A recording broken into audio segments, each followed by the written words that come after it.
Isn't it ironic that the right relationship can make you bloom, but yet at the same time, the wrong relationship can make you wither?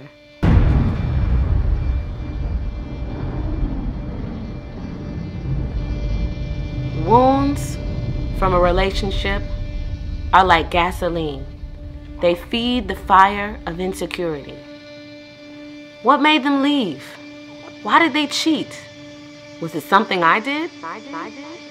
These wounds can lead to feelings of depression, bitterness, hardness of heart, and what the enemy would love most, for you to take your own life, death, suicide.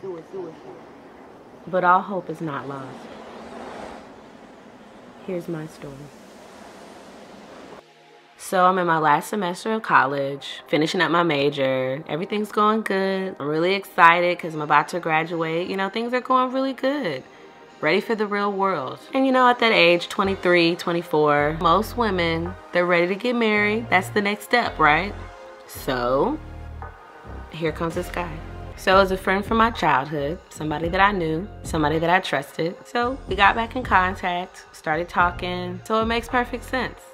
I'm just about to graduate college. I want to get married, so here he comes. And that's why it's so dangerous for you to chase your own plan instead of seeking God for his plan. And many guys were attracted to me, but I felt like this one was the one. Sidebar. You may not be responsible for who you attract, but you are responsible for who you entertain. And long story short, he wants to marry me. This is it.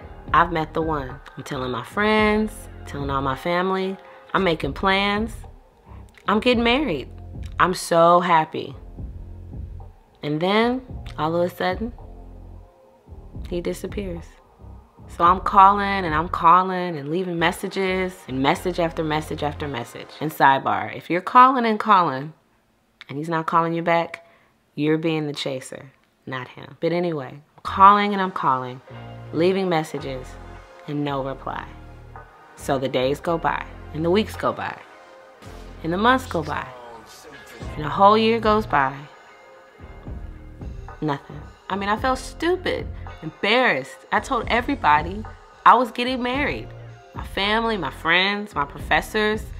I mean, you can imagine the embarrassment. So I'm crying, I'm hurt, I feel taken advantage of, I'm wounded. So I'm trying to move on without being healed. It's a big mess. So later on down the line, I meet my husband, and he says he's gonna marry me.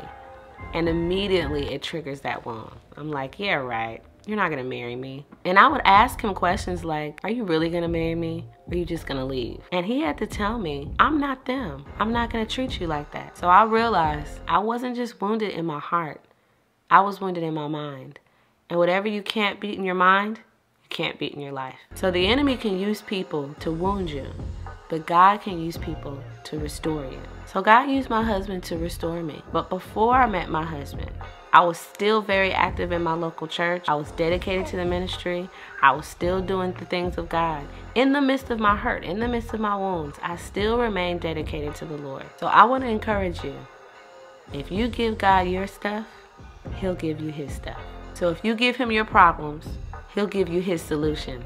And if you give him your pain, he'll give you his peace.